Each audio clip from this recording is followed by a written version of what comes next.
falar em REC, em desenho forjado ou coisa parecida, eu estou aqui, isso é muitíssimo recente, isso daqui é do dia sexta-feira, Estado de São Paulo, página A24, 2 de outubro, há poucos dias, 2 de outubro de 2009. Então, olha o que o jornal publica.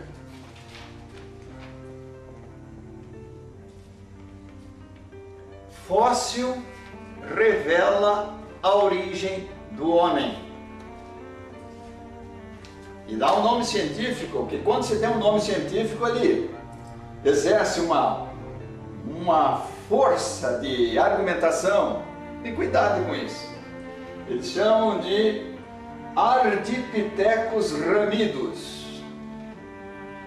Mas quando você for ler um jornal que fala, olha, ele está afirmando, fóssil revela a origem do homem, venha no texto de um bom jornal, você vai ver, mas procure encontrar os termos, as afirmações, se não confirmam aquilo que nós falamos dos livros, textos básicos da evolução biológica. Provavelmente, talvez, poderia ser termos que evocam é possível, talvez tenha sido. Então vem aqui, olha aqui que diz: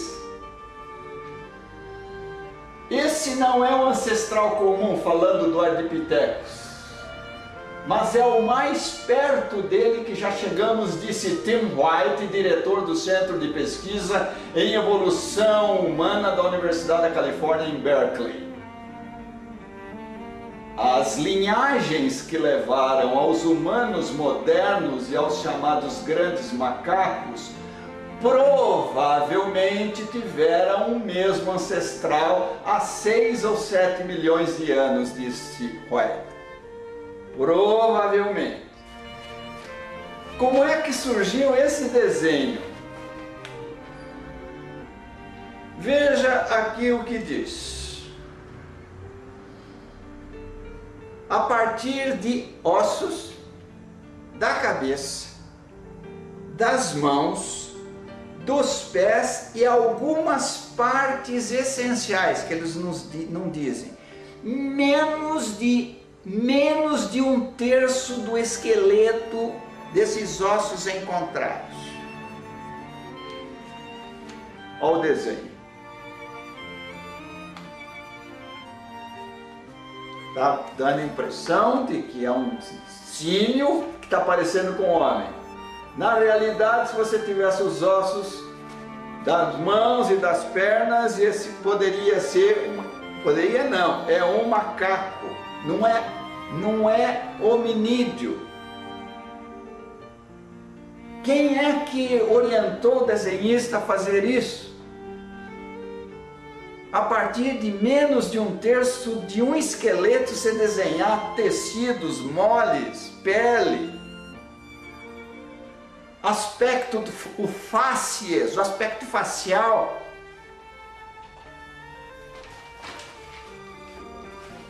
Evolução é isso. Quando eu estive, portanto, na palestra do professor Cristiano e ele mostrou a exaustão, eu cedi. Eu não fui obstinado. O sujeito que quer crer na evolução, aí há aqueles que são honestos, que são Dr. Gaylor Simpson. Onde nós mais precisamos dos elos, na evolução do macaco eles estão ausentes. Não existem elos, não existem fósseis transicionais. Se eu pudesse avançar mais. Gostaria de mostrar aqui a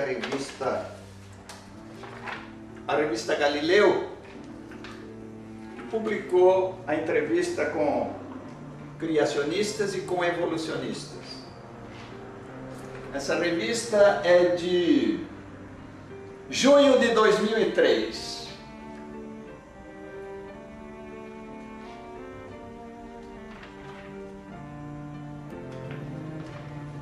Dr.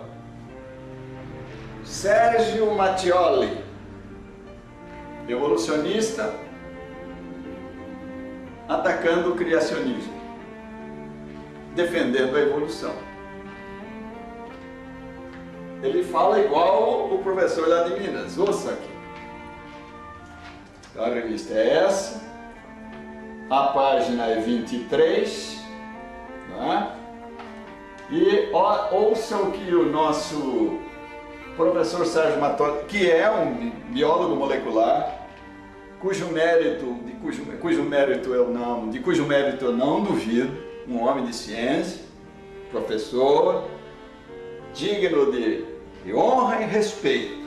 Mas o que ele fala, você vai perceber que não tem consistência. Vamos ouvir o que ele diz a respeito da evolução. As evidências em favor da evolução são tão avassaladoras que ela não é mais vista como teoria e sim como um fato, diz Sérgio Mattioli, pesquisador da USP, especializado em evolução e biologia molecular.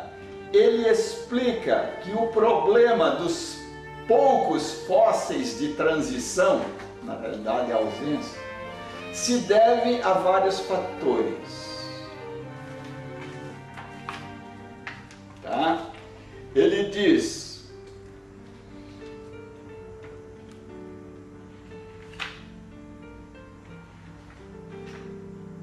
primeiro, a imensa maioria dos seres vivos não tem características de transição porque está bem adaptada ao ambiente. São os seres que você conhece, está aí. Claro que não tem transição, não existe. Aliás, é o que nós vamos ouvir que ele vai dizer. Levando-se em conta que uma minúscula parcela deles, os fósseis, chega a se fossilizar, quase todos são devorados na cadeia alimentar, é possível compreender que a maior parte dos organismos que chegam a se fossilizar são justamente os que não estão mudando. Opa!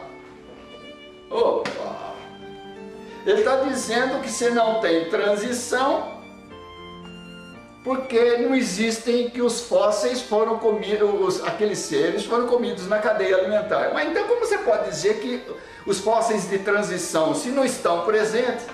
E ele fala contra o que o Dr. Gaylor Simpson fala, que não onde nós mais precisamos, os elos na paleontologia estão ausentes.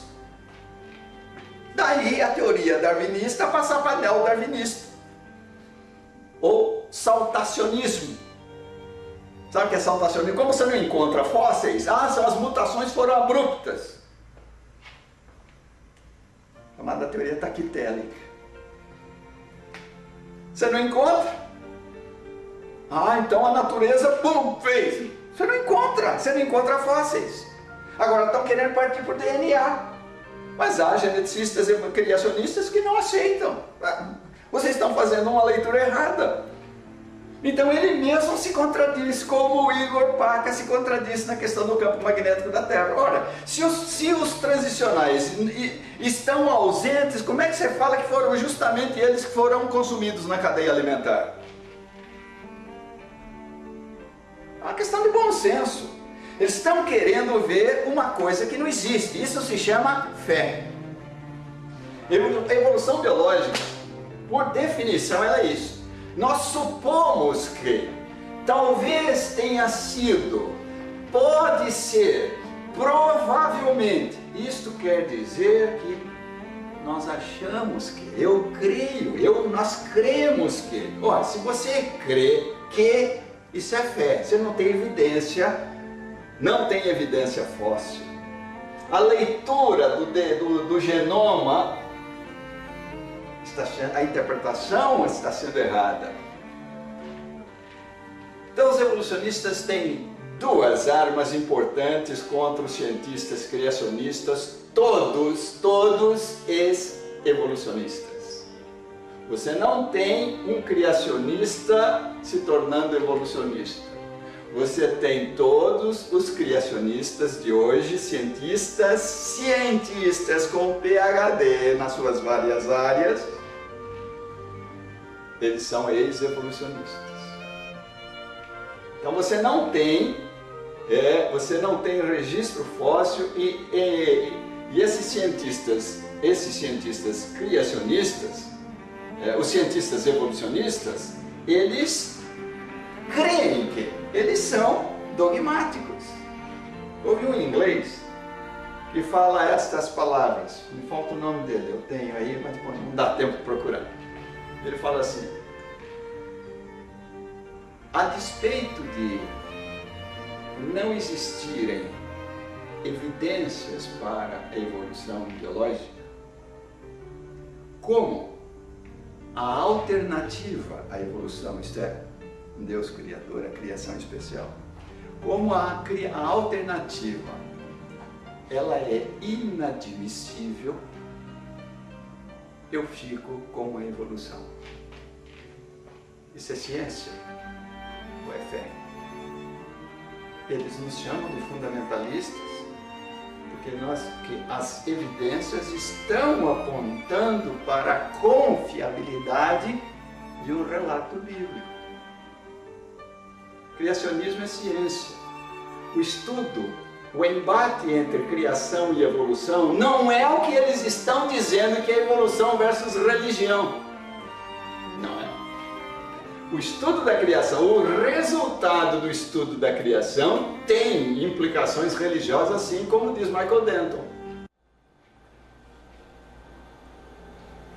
Sobre a experiência do Miller, em 1953, retomando aquele assunto que é importante, recapitulando que na década de 30 o bioquímico russo Oparin, ele fez aquela proposição de que a atmosfera primitiva, né, conteria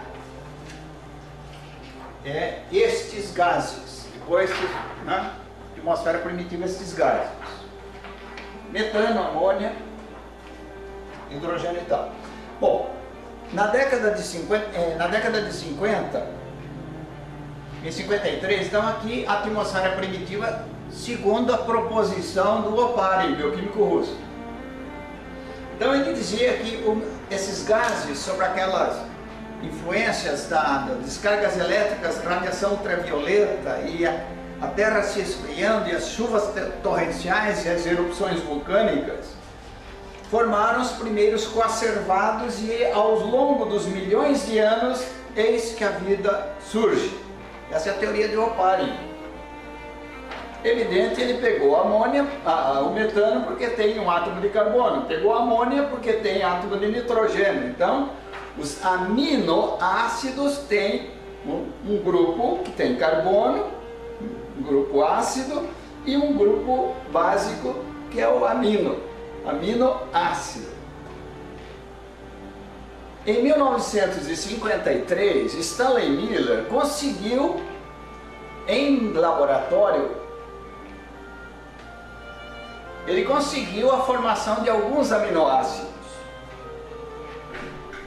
Mas as experiências do Miller, na época, não publicaram. A experiência do Miller não foi fiel à teoria do Oparin. Por quê? O Miller colocou em tubo de ensaio os gases, metano, amônia, hidrogênio, água sob a forma de vapor, descargas elétricas. Ele não colocou a radiação ultravioleta, que a radiação ultravioleta é letal para a vida e não poderia induzir a formação de vida. E outra coisa que ele fez, quando ele dava uma descarga e formava uns grumos, que eram os aminoácidos, ele fez uma armadilha no sistema dele, que quando aqueles grumos se formavam, antes dele dar uma nova descarga, ele tirava ele recolhia num recipiente para, senão a descarga elétrica iria desnaturar aquela substância formada, aqueles aminoácidos formados. A imprensa na época não publicou. E os seres vivos usam 20 aminoácidos.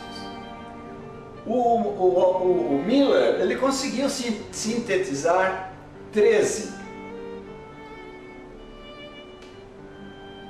Mas o que a experiência de Miller mostra? Você tem alguns furos muito básicos, muito elementares. A experiência do Miller mostra o seguinte: quando ele dava descarga, você tinha o resultado daquela descarga, você tinha 85% de alcatrão, que é tóxico. Você tinha 13% de ácidos monocarboxílicos ou carboxílicos. Ácido acético, tóxico para a vida. E 2% de aminoácidos, 13 aminoácidos mais especificamente. E nenhum dos quatro aminoácidos, dos três ou quatro aminoácidos que entram na composição do DNA, nenhum se formou. Dos 13 aminoácidos sintetizados pela experiência do Miller, 13 aminoácidos, não 20, 13, não entra nenhum dos três que são chamados proteinogênicos das bases, arginina, lisina e histidina. Aminoácidos, arginina, lisina e histidina. Nenhum deles se formou que entra na composição do DNA. Esse é o primeiro grande senão. Claro, ele não pôs a radiação ultravioleta, ele fez uma armadilha para tirar os elementos formados, e a composição da substância formada, 85% de alcatrão, 13% de ácidos monocarboxílicos ou carboxílicos, ácido acético, e 2% de aminoácidos, e nenhum aminoácido que entra na composição do DNA se formou. Arginina, histidina e lisina. Não entra, não se formou. E outro grande inconveniente do ponto de vista bioquímico: os aminoácidos que Miller conseguiu, ele conseguiu aminoácidos destros e aminoácidos canhotos. Isso está relacionado com a configuração espacial desses aminoácidos. A luz passa, desvia para a direita, é o destro. Uma luz polarizada passa, joga para a esquerda. Os seres vivos, presta atenção que um ser vivo não poderia ser formado nunca a partir da experiência do Miller. Não sou eu que falo, são os bioquímicos. Porque a formação ao acaso ali das descargas elétricas, ele formou aminoácidos tanto destro como canhoto. E os seres vivos só usam os aminoácidos canhotos. Se no meio nutritivo você tiver aminoácido destro, não há multiplicação celular. Então essa mistura em química e bioquímica se chama mistura racêmica. 50% de destro, 50% de canhoto, não é possível formar vida.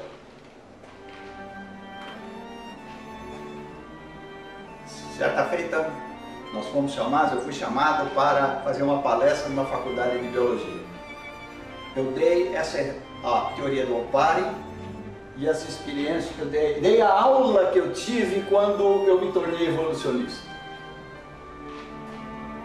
Eu falei: e eis que a vida, misturei os gases, formaram os conservados em milhões de anos o DNA. Não é isso, professor? O professor de genética estava lá, a professora de biologia, de zoologia estava lá. Não é isso que vocês ensinam para os alunos? É isso que nós vimos aqui na História Geológica da Terra.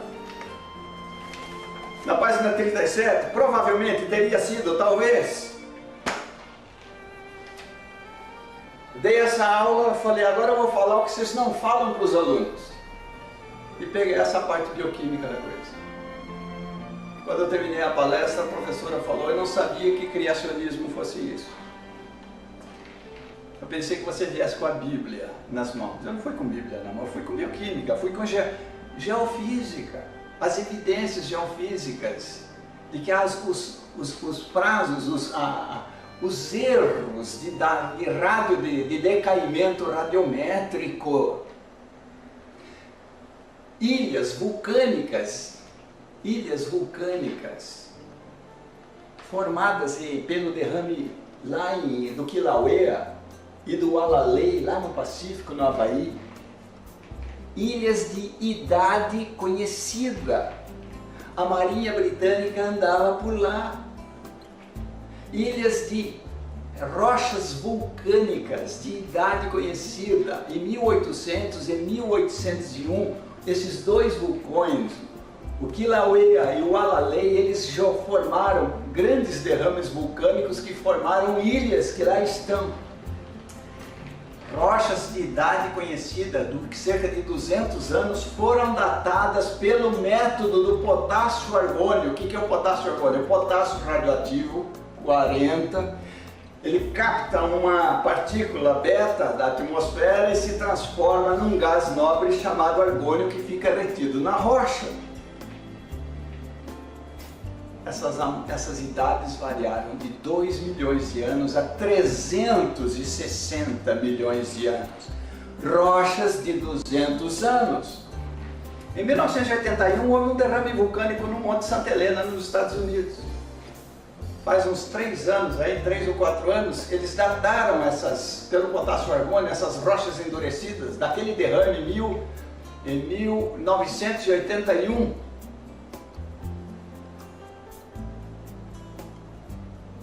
Rochas de 20 anos pelo potássio argônio foram datadas em 2 milhões e 600 mil anos.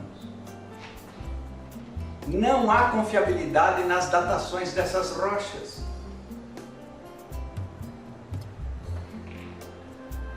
Bem,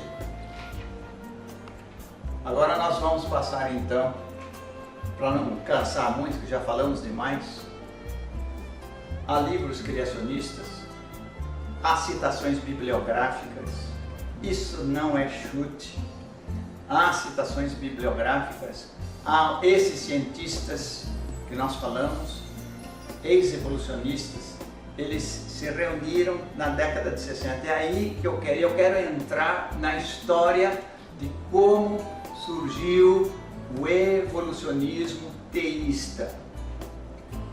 O que é o evolucionismo teísta?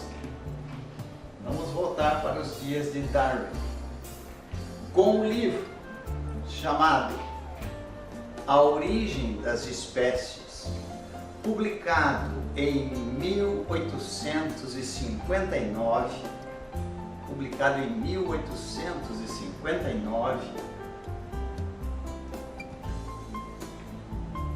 o mundo, que até então era criacionista, começou a sofrer um processo de inversão. Teoricamente, aparentemente, o Darwin tinha comprovado que a evolução era uma realidade. Fosse uma realidade. Tomou vulto na imprensa, nos jornais, evidentemente, daquela época. O Darwin calcado O Darwin, na realidade, o Darwin, nós já dissemos, o Darwin ele tinha uma posição filosófica evolucionista. Ele não saiu criacionista e voltou da viagem evolucionista. O Darwin tinha uma formação filosófica, que ele foi criado naquele ambiente. Se você correr os séculos, a evolução biológica não é nova, ela vem de filósofos gregos. Então os filósofos gregos, alguns já eram evolucionistas. Anaximandro, Leucipo e outros tantos. Platão era criacionista, Aristóteles criacionistas, mas também tinha lá seus vires seminários. Então a evolução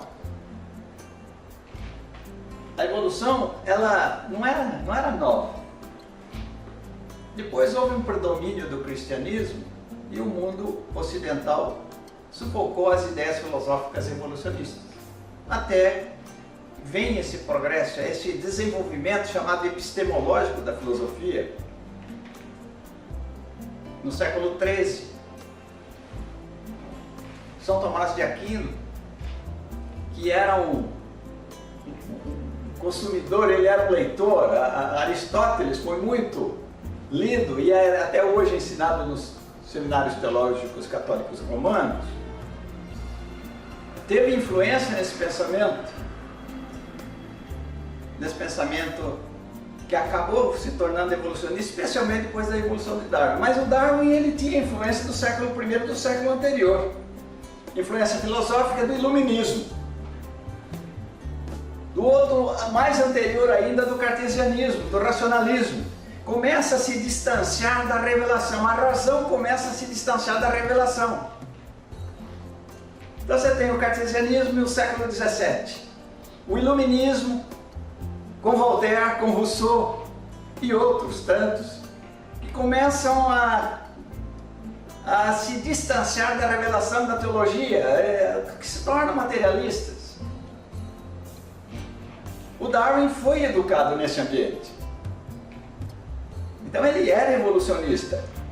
E ele também bebeu em fontes da geologia incipiente, que estava no início da geologia de James Hutton, do final do século XVII, e de Charles Lyell, geólogos que achavam que a Terra tivesse milhões de anos. Então, Charles Lyell, discípulo de James Hutton, do uniformitarismo. O que é o uniformitarismo? O uniformitarismo é uma linha da ciência geológica que diz que que as transformações na crosta terrestre são lentas e ao longo de milhões de anos, de eras muito longas. Não são transformações abruptas. O uniformitarismo descartava o catastrofismo, por exemplo, o dilúvio. E Charles Lyell diz: o presente é a chave do passado. Então o Darwin foi educado sendo filosoficamente evolucionista, crendo nessa linha geológica de que as transformações na crosta terrestre tivessem milhões de anos.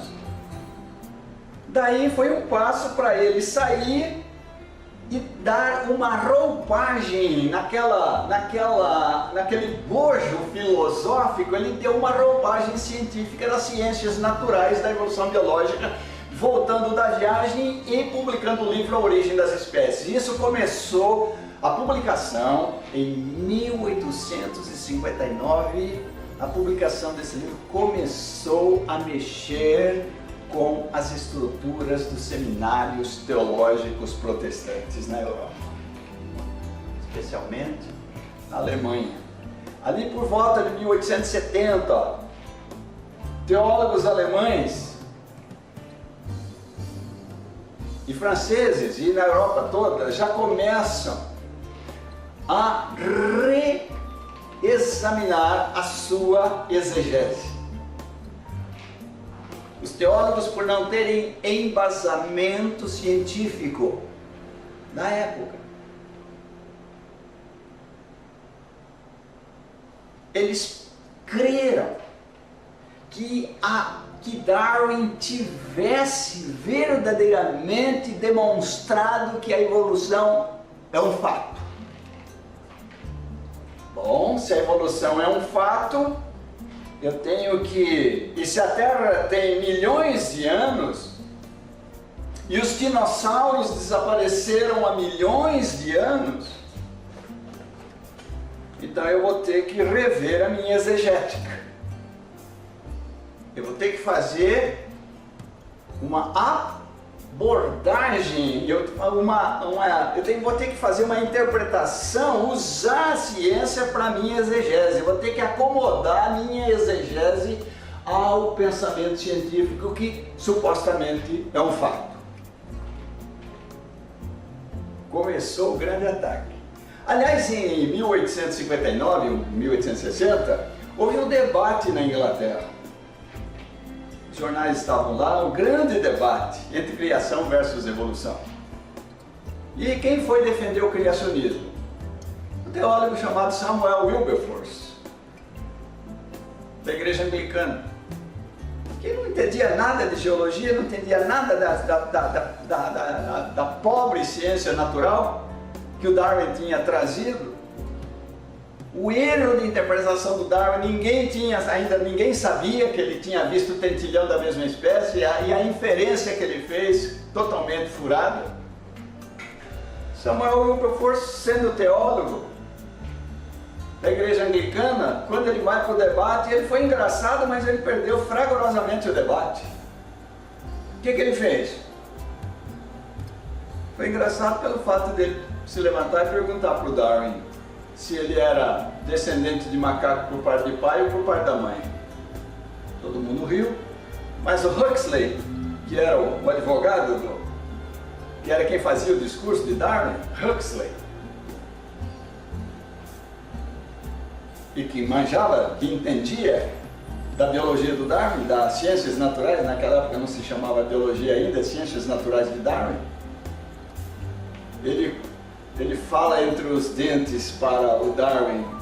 Quando Samuel Wilberforce falou isso, ele falou para o Darwin, o Huxley sendo ateu: agora, Samuel, o Senhor mo tem dado nas mãos. E ele se levanta e acaba com a ciência do dia, com a geologia do dia. Ele acabou com o defensor do criacionismo e o mundo começou a passar por uma transformação. Nossos teólogos do século XIX, com medo ou enganados, e essa é a minha preocupação com você, teólogo.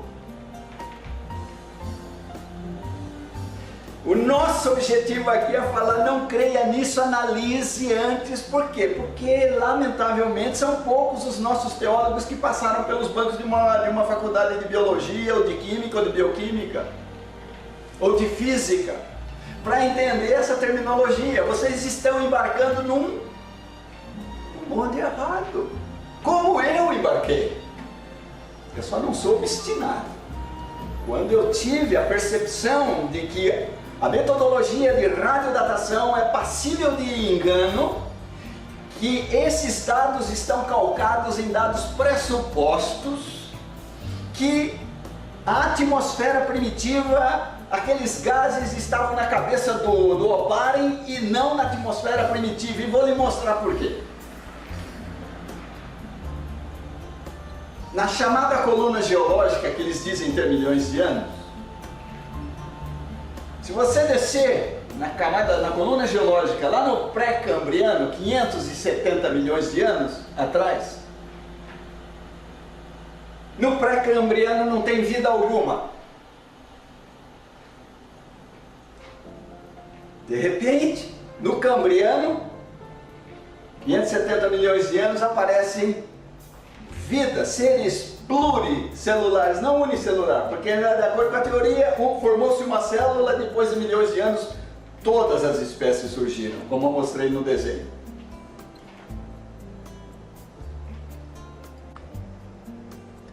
De novo, a história geológica da vida.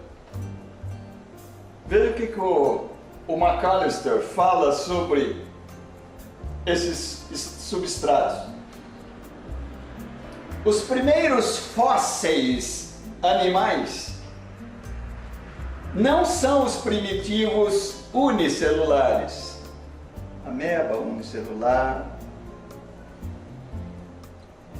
como seria de se esperar, mas sim formas complexas multicelulares, seres já complexos.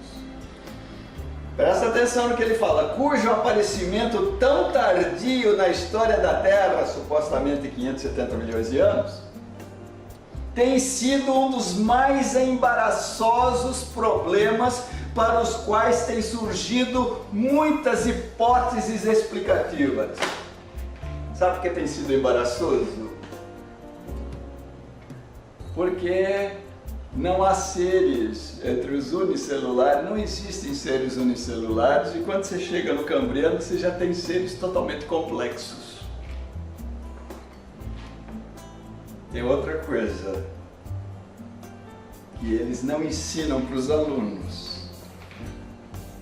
Se você pegar o carbono 14, olha, já de estalo eu vou falar para você, meu caro telespectador, que o carbono 14 não serve para medir milhões de anos. O carbono 14, que é formado lá em cima na atmosfera por átomos de nitrogênio, que são transformados em carbono 14, que é instável, ele é radioativo. É o nitrogênio transformado em carbono 14, que é o isótopo do carbono 12, mas ele é radioativo. A meia-vida é o tempo necessário para que uma quantidade inicial seja reduzida à metade. Se você tiver 10 gramas de carbono 14 aqui, daqui a 5.730 anos, você vai ter só 5 gramas, porque os outros 5 gramas voltaram a ser nitrogênio. O carbono 14, ele serve para datar, teoricamente, mesmo assim, há muitos furos na metodologia do carbono 14. O carbono 14, ele tem um limite de datação de 40.000 anos só. Você encontrar os últimos resquícios de carbono 14 até um limite de 40.000. Fora disso você não encontra mais, porque tudo já que era carbono 14 vira nitrogênio. Se transforma, volta a ser nitrogênio, o gás. O que eles não ensinam para os alunos.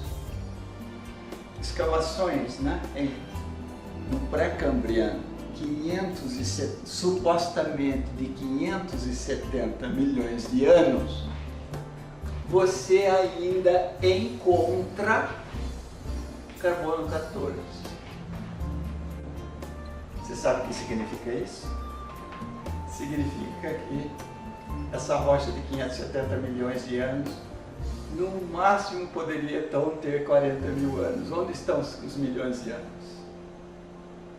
Se você encontra carbono 14, ela não pode ter 570 milhões de anos. Meu caro teólogo, os nossos teólogos do século XIX tiveram que fazer um rearranjo exegético para conciliar a sua exegese bíblica àquela ciência, a pseudociência da evolução. Evolução não passa no teste da metodologia científica. Você não consegue repetir em laboratório. As evidências que eles apontam para a evolução são facilmente aplicadas para o criacionismo. E as evidências geológicas apontam para uma terra jovem. Você é tão bombardeado pelos milhões de anos que a mídia coloca. Lembra-se que eu falei de Goebbels? Você fica repetindo. A baleia! O estudioso de baleia pode entender de baleia. A origem da baleia ele não pode entender porque está calcado no raciocínio falso. A baleia, sendo um mamífero aquático, ela teve no seu processo evolutivo que vou sair da terra e voltar para a água. Por quê? Porque os seres evolutivos se formaram teoricamente dentro da água e formaram supostamente ao longo do processo evolutivo peixes, anfíbios, saindo os anfíbios para a terra, répteis, aves, mamíferos. Nós estamos vivendo dias e hoje enquanto nós estávamos fazendo essa palestra aqui, até voltar a data de hoje. Comprei o Estadão de manhã, está aqui. Segunda-feira, 2 de novembro de 2009. Hoje.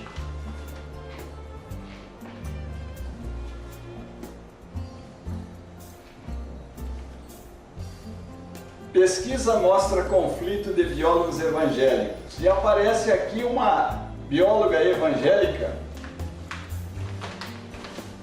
que se diz chamar. Ela diz: a Bíblia não foi escrita para ser um livro científico. De fato, não foi. Só que quem escreveu a Bíblia é alguém onisciente e os fatos simplesmente...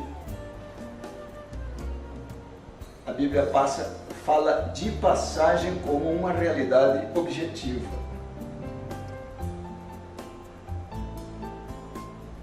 A Bíblia não é um livro científico. Mas a Bíblia,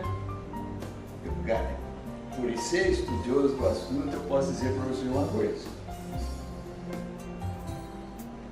Quando a ciência tiver fatos, não teoria nem hipótese em mãos, não discorda da Bíblia. A boa ciência não anula a Bíblia, embora ela não seja um livro científico. Só para você ter um... Em 1999, o nosso Isaías, desde Jó já, e Isaías fala muito sobre isso, sobre Deus estendendo o universo.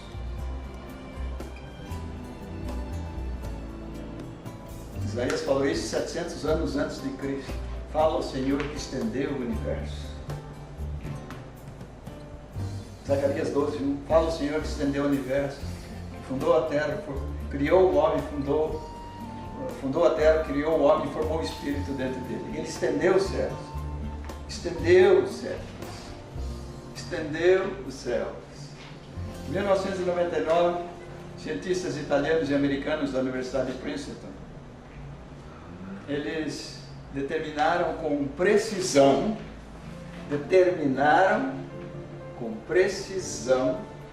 que o universo é plano.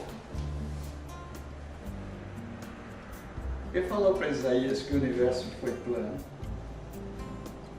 Não vai confundir que a Terra é plana. Esquece isso daí. O próprio Isaías fala que a Terra é redonda. Se a Igreja Católica só lesse Isaías, o Tomás de Aquino não ia achar. O Tomás de Aquino achava que a Terra fosse plana e que os navios poderiam cair. Se ele lesse Isaías 700 anos antes de Cristo, lá no capítulo 40, no versículo 22, ele ia saber, que ele, falando sobre Deus, o que está sentado sobre a redondeza da terra. Em hebraico é redondeza, é bola da terra. Alguns anos depois, o Aristarco, grego lá, determinou até perto de precisão o círculo da terra, o diâmetro da terra. Isaías, já bem antes, 400 anos antes de Aristarco, de 300 a 400 anos antes de Aristarco, já sabia que a Terra era redonda. Jó, Deus fala para o Jó que a Terra está suspensa sobre o nada, flutua no espaço.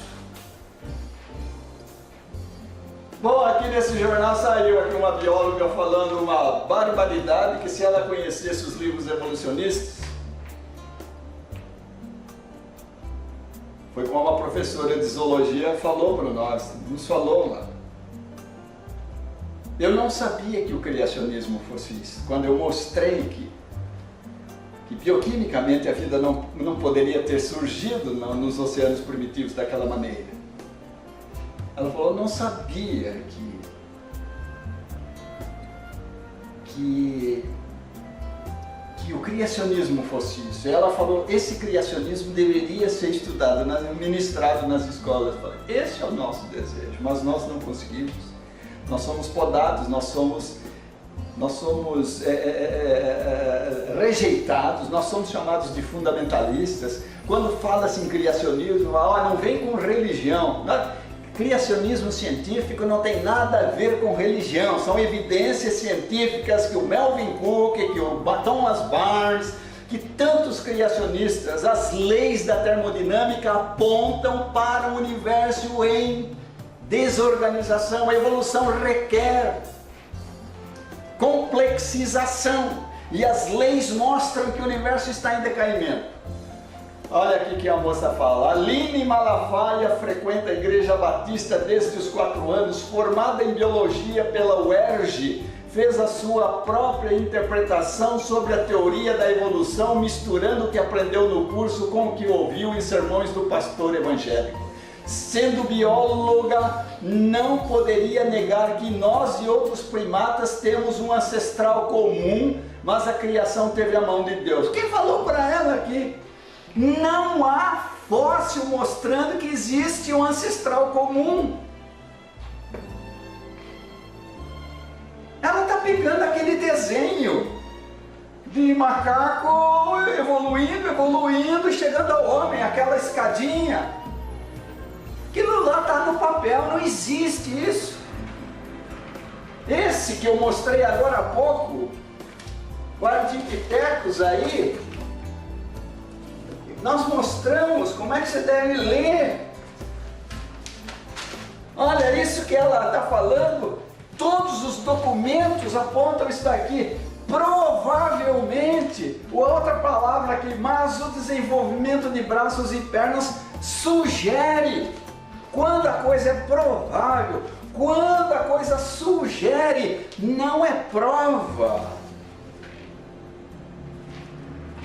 Presta-se um mau trabalho, um péssimo trabalho para os criacionistas.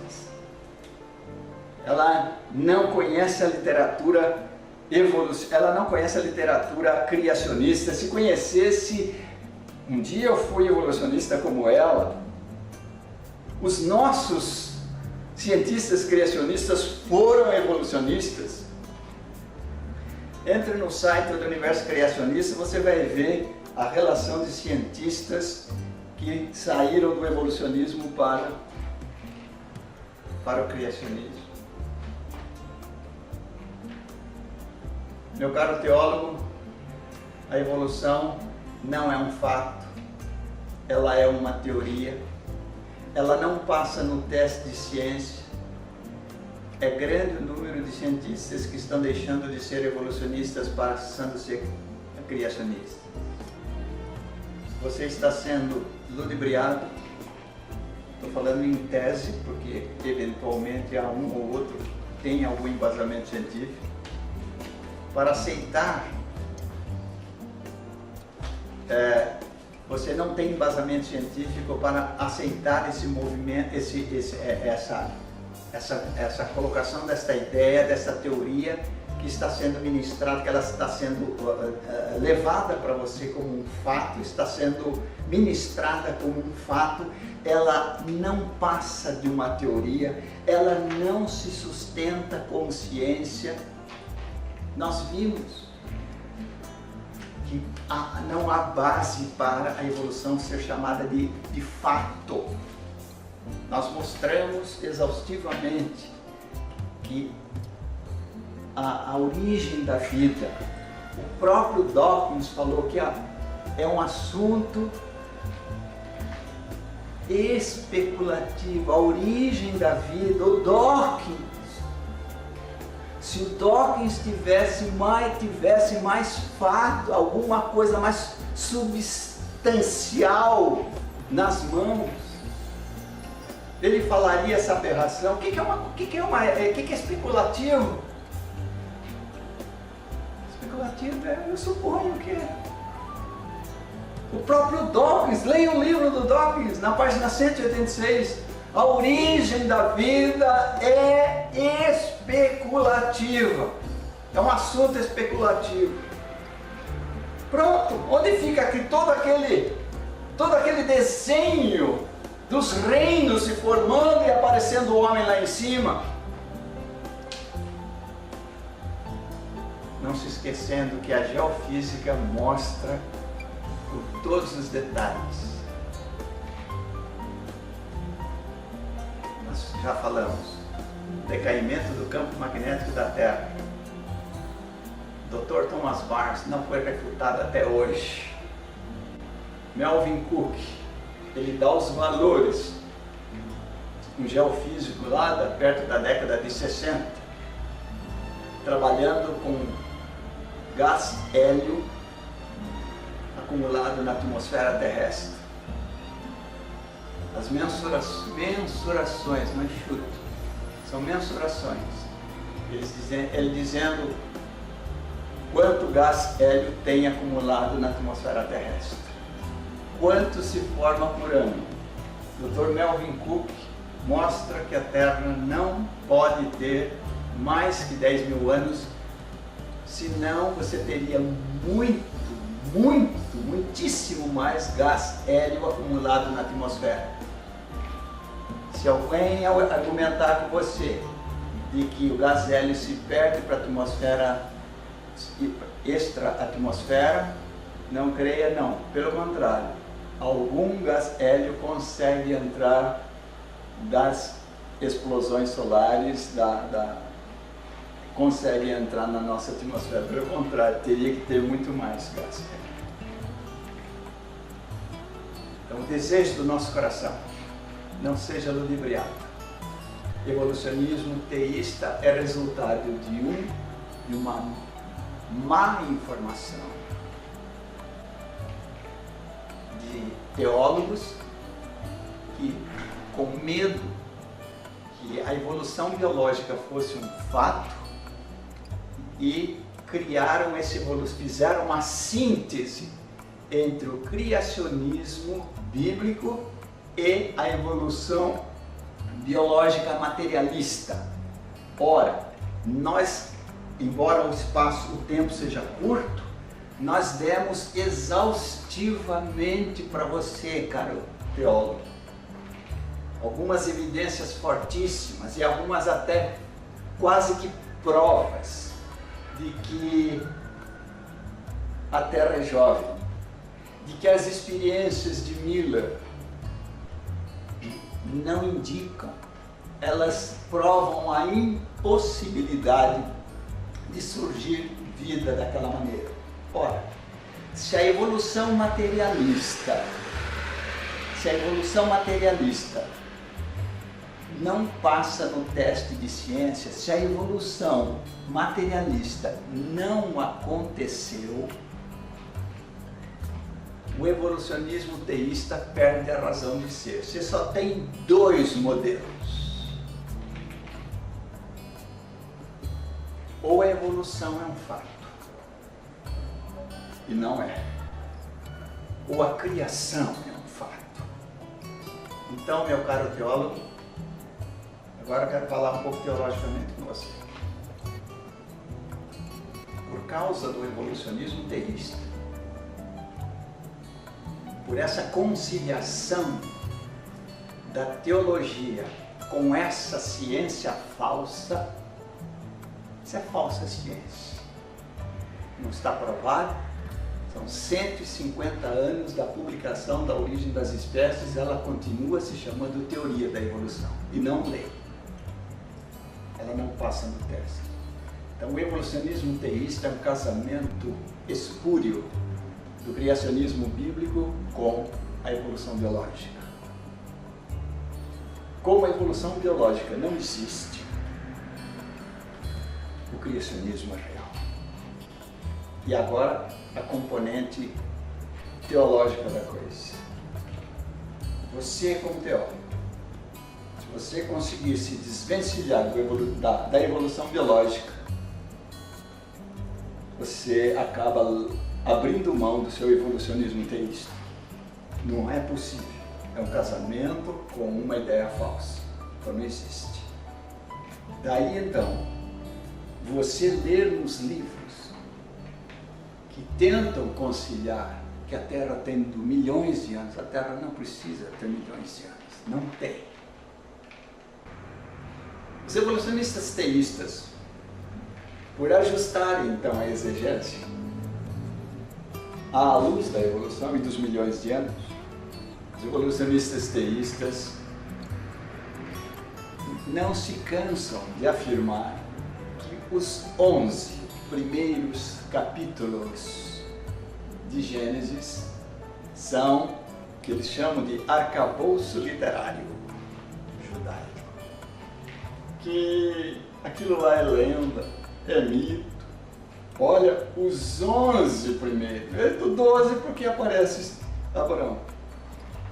Mas eu quero que você saiba de uma coisa, e preste atenção, meu caro teólogo evangélico ou protestante, ou católico. Preste atenção.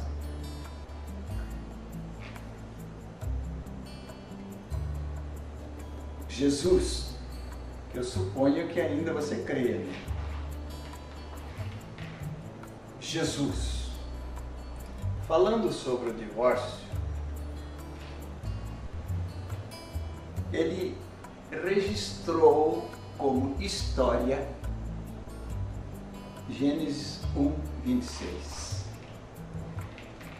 Falando sobre o macho e a fêmea.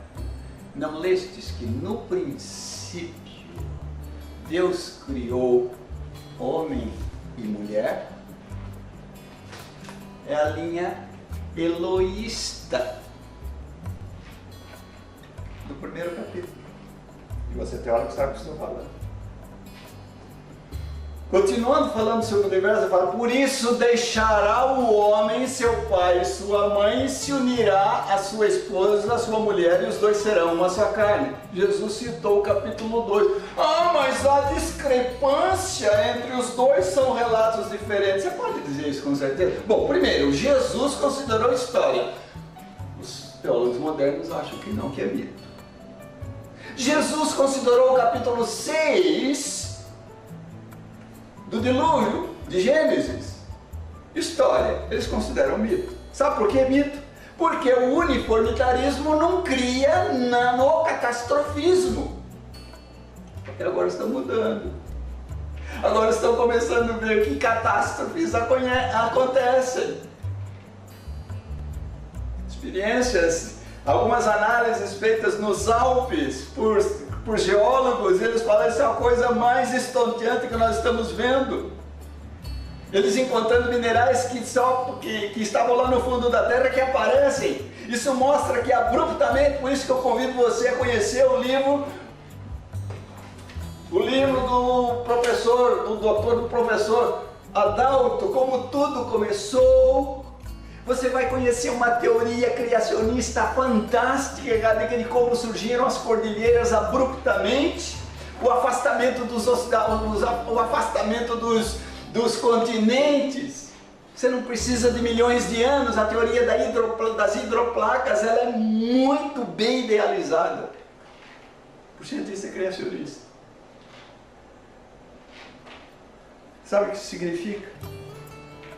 Se você ler o livro, você tire da sua cabeça uma coisa. Quando se fala em dinossauros, você já está pressupondo que há 65 milhões de anos eles desapareceram. Será verdade isso? Não. Claro que não. Você sabe essa história de como é que os dinossauros desapareceram há 65 milhões de anos?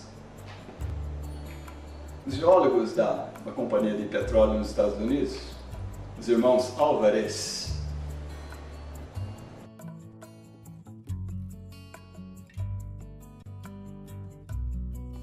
essa é a hipótese, que um grande asteroide caiu ali e levantou uma grande quantidade de poeira, e a Terra ficou muitos meses, muito tempo sem a iluminação solar, e os grandes dinossauros morreram. Ué, e por que os outros pequenos herbívoros não morreram? Porque não havia fotossíntese, porque toda a cadeia alimentar não foi para o espaço, não se foi destruída.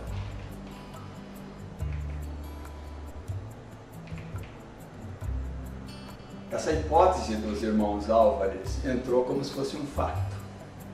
Ah, mas nós encontramos irídio. Tudo bem, mas pode ter caído algum asteroide lá, sim. Menor. Mas eu quero dizer para você que os evolucionistas escondem. há fotografias de 1925 na Califórnia, a carcaça de um plesiosauro. A carcaça de um plesiosauro em decomposição na praia da Califórnia.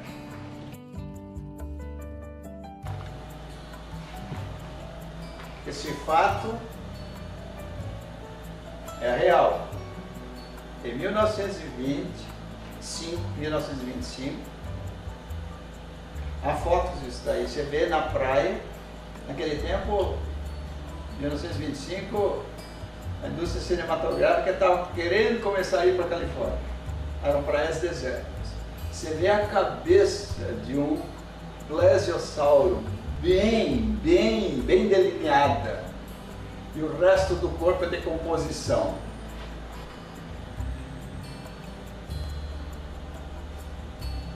O que aconteceu com a imprensa daqueles dias? O jornal que publicou a foto e publicou o caso em 1925, isso foi descoberto recentemente no sótão de uma residência. Os descendentes do homem que fotografou, ou que comprou 2 números deste jornal, porque estamos em 1925, era plena efervescência da evolução biológica. O meio teológico estava passando por aquela transformação de criacionista para evolucionista.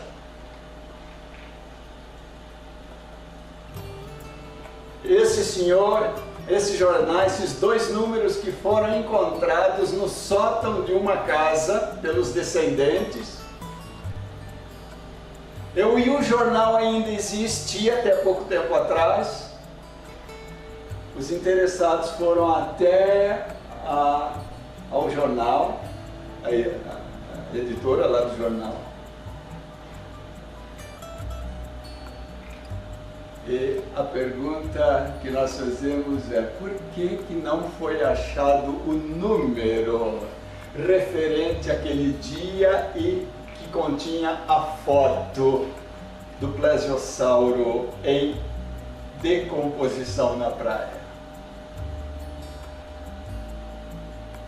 Essa foto existe. Se você quiser, você entra no site do professor Adalto, que é um físico tão atacado.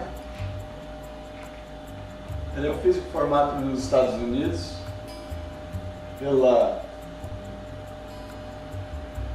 Bob Jones, com mestrado na Clemson University, com trabalhos na Max Planck na Alemanha. Um homem de ciência. Sabe qual a arma que estão usando para acabar com ele? Falando que o diploma dele é falso, que ele é fundamentalista. Essa é a arma de que os evolucionistas dispõem, como esse professor aqui, o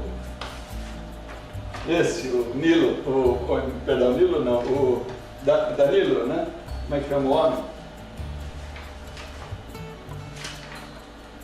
Sérgio Danilo Pena. Olha como ele começa a ironia e o sarcasmo. A resistência de alguns grupos religiosos à evolução é um problema que me deixa simultaneamente perplexo e entristecido. Como racionalista de carteirinha e cientista militante, tenho dificuldade em entender essa situação. Como pode o indivíduo pensante desprezar evidências empíricas? Não há evidência empírica qualquer, gritantes e concretas, para adotar em seu lugar um pensamento anticientífico, com base apenas em revelações e escrituras milenares de origem obscura que alegam ser de autoria divina.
A mídia se põe, quantas cartas eu já enviei e outros enviam, com embasamento científico, eles não publicam. E publicam quando uma evangélica que desculpe, mas ela ignora o que existe de criacionismo no meio científico.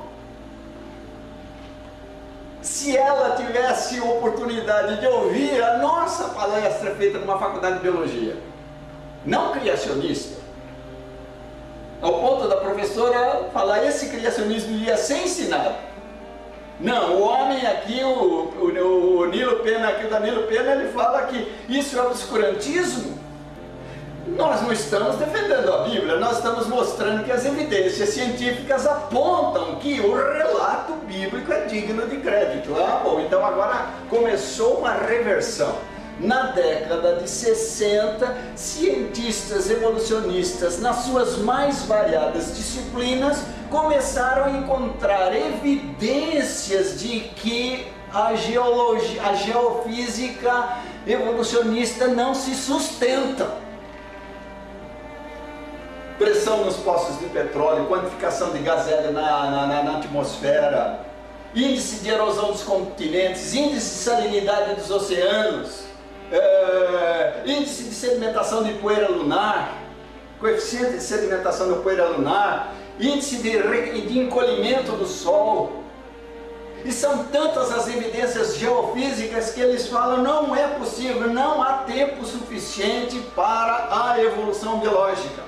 A resposta para a evolução não está na biologia, mesmo porque nós provamos que nós mostramos e tem se comprovado e provado que a experiência do Miller foi falsa também.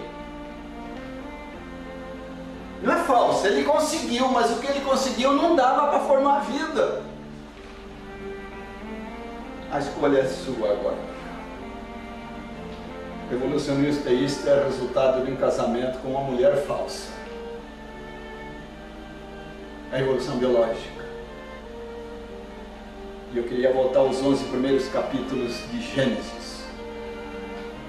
Vocês evolucionistas, teólogos evolucionistas, vocês acham que os 11 primeiros capítulos são mito? Jesus considerou o capítulo 1 história, capítulo 2 história. Jesus considerou o dilúvio história. E Jesus, quando está presente nesta terra,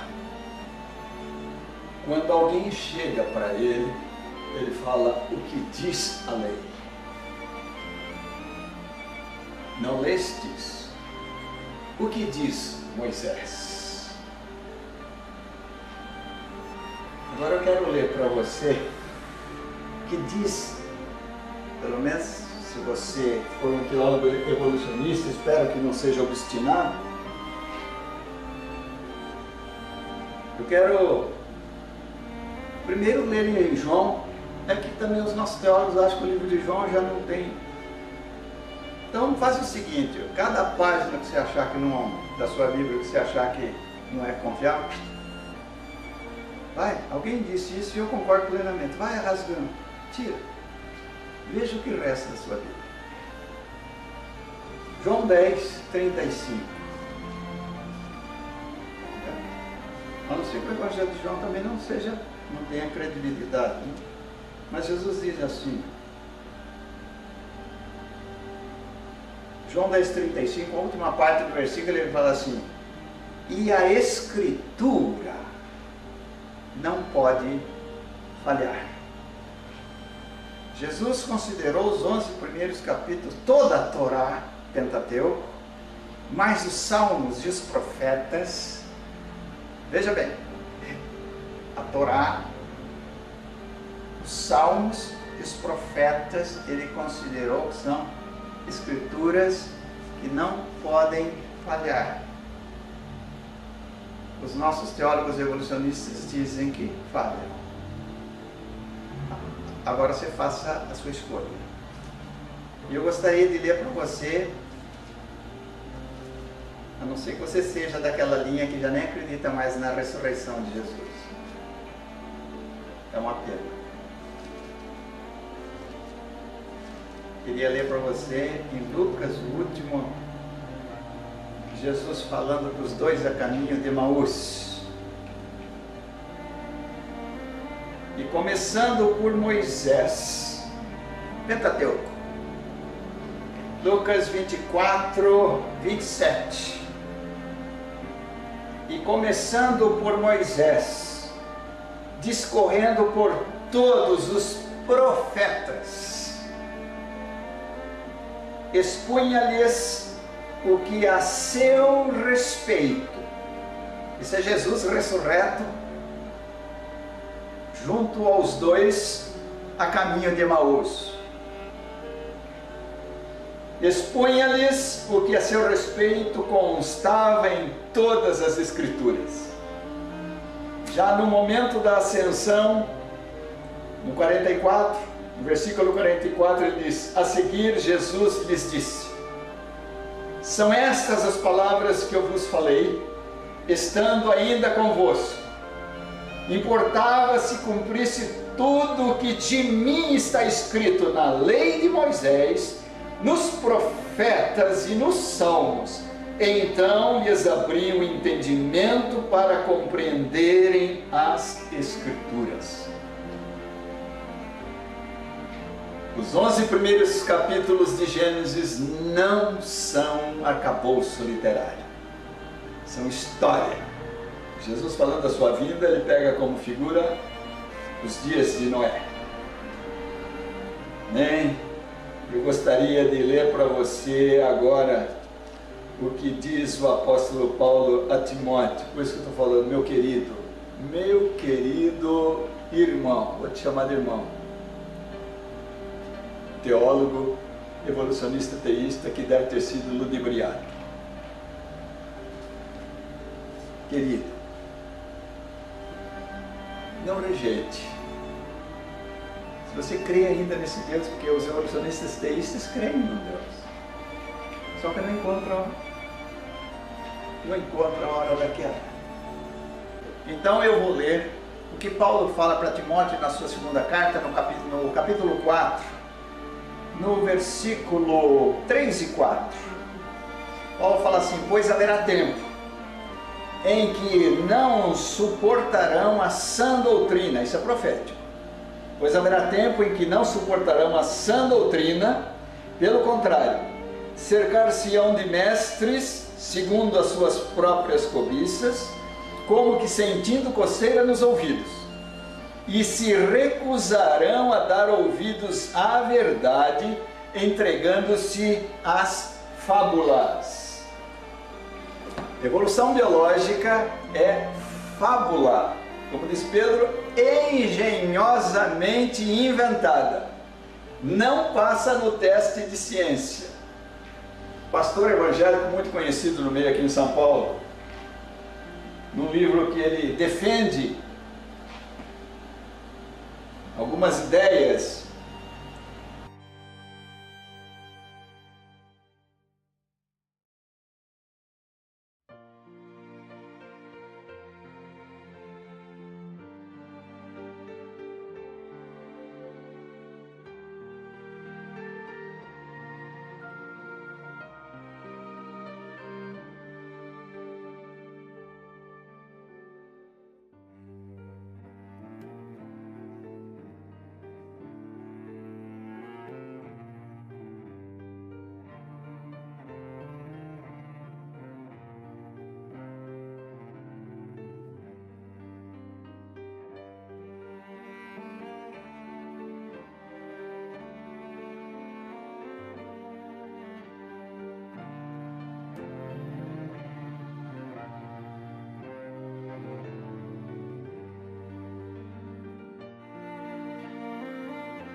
de Deus estar fora do tempo e vendo os acontecimentos delineando à frente, dada a precisão das profecias do Velho Testamento, ele não falaria isso, evidentemente. Mas ele fala sobre o evolucionismo teísta. Ele fala assim: a morte física não aconteceu devido a uma dentada no fruto proibido.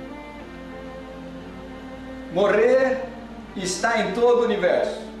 Sim, a narrativa do Gênesis descreve a morte. Entendo, porém, que aquela descrição se refere ao preço de assumirmos nossa humanidade, não uma maldição. A consciência da nossa finitude foi o preço que pagamos quando saímos da irracionalidade. Esse é um evolucionista teísta que, por falta de embasamento científico, ou de ler pelo menos a literatura evolucionista, criacionista, ele embarcou, ele ganhou, ele se acomodou, ele aceitou este modelo por inércia da evolução biológica. Acabou sendo um evolucionista teísta e negando, ele não crê na queda, e não crê mesmo, nem pode crer. Se o homem vem por um processo evolutivo, onde entra a queda? E se você não crer na queda, você não precisa da morte substitutiva na cruz. Esse Deus é um Deus que se agrada de um evangelho sociologizado, de assistência social. Tanto o budista, como o confucionista, como o islâmico, como os judeus sem Cristo, todos esses que fazem boas obras serão salvos. Isso é fuga da sã doutrina e negação da cruz. Meu caro irmão, rogo que você, se diz acreditar ainda nesse Deus, pelo menos entre no seu quarto, ao ouvir esta palavra sincera de alguém que um dia foi evolucionista. Me senti literalmente enganado. Me deram como um fato uma coisa que é uma hipótese. Eu te mostrei em 3 ou 4 livros, dos textos elementares, que a evolução biológica é uma hipótese e não passa no teste. Supomos, talvez, poderia, quando você ler qualquer coisa sobre fóssil encontrado dos milhões de anos, leia bem o texto e preste atenção nos termos. Estava esquecendo só de te dizer uma coisa: os dinossauros não desapareceram há 65 milhões de anos só. Apareceu aquele cadáver lá, aquele animal morto, bem ainda, uns 7 dias de decomposição nas praias da Califórnia. Se você for ler em Jó, o livro de Jó fala de 2 bestas feras, de 2 animais de grande porte, que em hebraico está Behemoth no capítulo 40, e no 41 está Leviatã. O Behemoth não pode ser um hipopótamo. O rabinho do hipopótamo é qualquer coisa muito fraquinha. O Behemoth, que é uma grande besta em hebraico, o Behemoth, ele parece ser um diplodoco, um apatossauro, alguma coisa assim, né? O Leviatã, um animal que solta fogo pela boca. Ele fala, a Discovery Channel, recentemente, cientistas estudando as lendas, eles estão desconfiados que o dragão realmente existiu. Junto às fossas lacrimais de um desses grandes répteis foram encontrados átomos de magnésio.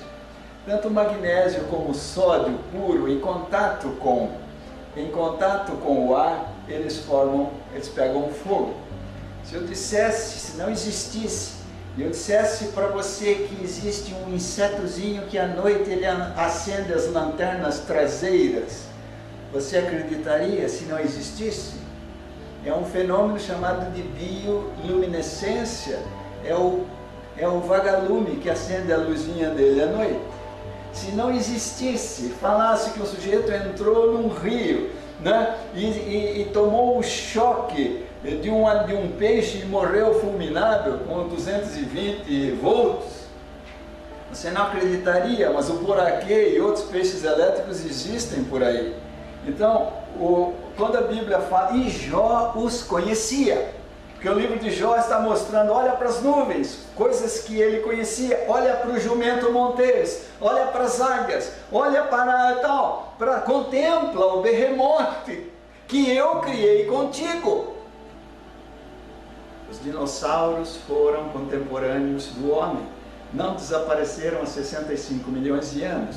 Modificações ambientais, a predação de outros animais, o homem, um grande predador dos dinossauros, certamente o homem foi um grande predador e ajudou muito a extinção de dinossauros. Em 77 foi encontrada a carcaça de um animal que parece ser outro plesiosauro no Japão. Ele não preenche as características do tubarão-baleia, o tecido é diferente.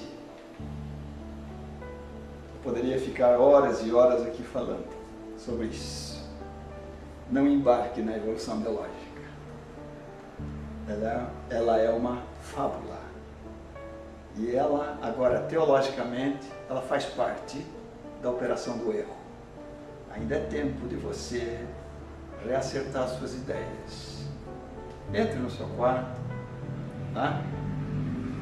Procure conhecer toda a literatura criacionista, que não são fundamentalistas fanáticos, homens ignorantes e letrados, não.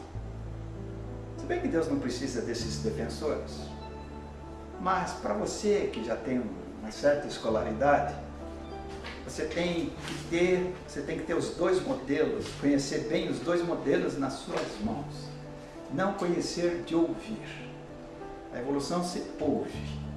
Há milhões de anos a baleia teve que sair do mar para a terra e voltar da terra para o mar. Só que você não encontra fósseis de transição. A evolução biológica é uma fábula e o meu objetivo é que você não pague esse preço dessa grande fraude que é a teoria da evolução. E muitos estão saindo dela. Que Deus te abençoe ricamente.